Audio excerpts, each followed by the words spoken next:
Morning students, today our topic is understanding laws, lesson number 4 for 8th class. Let's start. Understanding laws, कानूनों की समझ।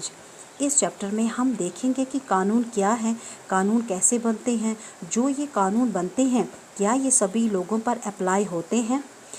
तो आप कुछ लॉ से फैमिलियर तो होंगे, यानी आपको कुछ कानून पता ही होंगे, जैसे कि मैरिज की उम्र क्या होनी चाहिए, लड़की की उम्र 18 साल और लड़के की उम्र 21 साल होनी चाहिए। साथ ही साथ वोटिंग के लिए क्या क्या रूल्स हैं, वोट करने के लिए 18 या 18 से अबव होनी चाहिए।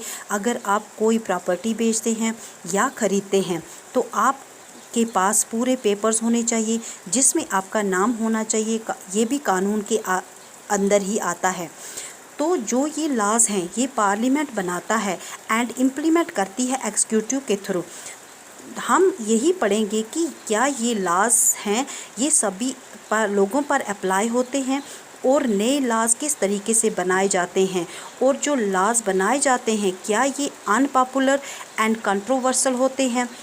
हम ऐसी सिचुएशन में सिटीज़न को किस तरह से रिएक्ट करना चाहिए या क्या करना चाहिए अंडर सच सर्कम लेते हैं। Do laws apply to all, क्या ये कानून सभी पे अप्लाई होते हैं। इसको आगे पढ़ने से हम बॉक्स में पढ़ लेते हैं।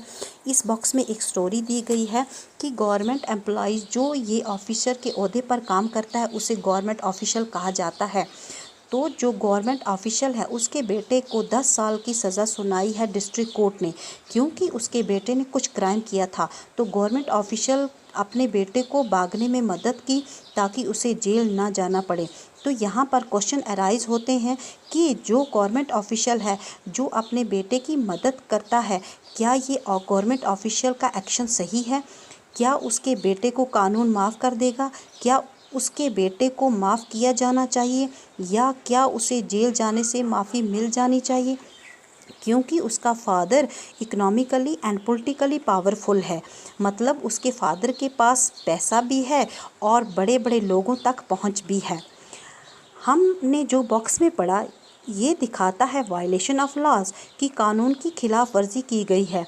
हमने यूनिट 1 में पढ़ा था कि कॉन्स्टिट्यूएंट असेंबली के मेंबर्स थे, उन्होंने इस चीज़ पर एग्री किया था कि कोई भी इंडिपेंडेंट इंडिया में आर्बिट्ररी एक्सरसाइज नहीं करेगा।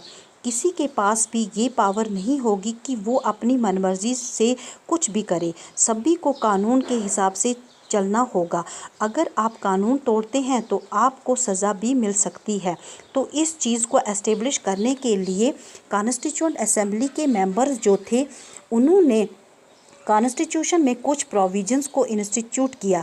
इंस्टीट्यूट का मतलब होता है शामिल होना, जिस मेरे में हुआ कि ये लॉज अब अच्छे तरीके से एस्टेब्लिश हो पाएंगे और लोग इसी के तहत काम करेंगे। ये सभी के बेनिफिट के लिए होगी। इसमें सबसे इम्पॉर्टेंट प्रोविज़न था कि इंडिपेंडेंट इंडिया किसी के बीच में कोई डिस्क्रिमिनेशन नहीं होगा, सभी लोग कानून के आगे इक्वल होंगे। कि कानून के आगे सभी इक्वल होंगे on the basis of their religions, caste और जेंडर। इस पर किसी के साथ कोई डिस्क्रिमिनेशन नहीं होगा। तो कानून के आगे सभी लोग बराबर हैं। मतलब कानून का जो बेसिक रूल बनाया गया है वो यही बनाया है कि ये सभी लोगों पर इक्वली अप्लाई होते हैं, चाहे वो अमीर हो गरीब हो, कोई भी कानून के ऊपर नहीं है। कानून जो है वो सुप्रीम है, चाहे वो गवर्नमेंट ऑफिशियल है, वेल्दी पर्सन है, या प्रेसिडेंट है, या प्राइम मिनिस्टर है, सभी लोगों को कानून फॉलो करना पड़ेगा। अगर किसी ने कोई क्राइम किया है या लॉज को तोड़ा है उसके लिए स्पेसिफिक पनिशमेंट लिखी हुई है, लेकिन इसके लिए एक प्रोसेस होता है जिसके थ्रू आपको पर्सन को अपराधी घोषित करना पड़ता है कि उसने ये स्पेसिफिक क्राइम किया है भी या नहीं। आपको ये साबित करना पड़ेगा कि जो ये सामने वाला इंसान है उसने ये क्राइम कमिट किया है। ऐसा नहीं है कि आपके कहने पर उस इंसान को जेल में डाल दिया जाएगा, उसके लिए प्रूफ होना ज़रूरी है। Thank you for watching this video.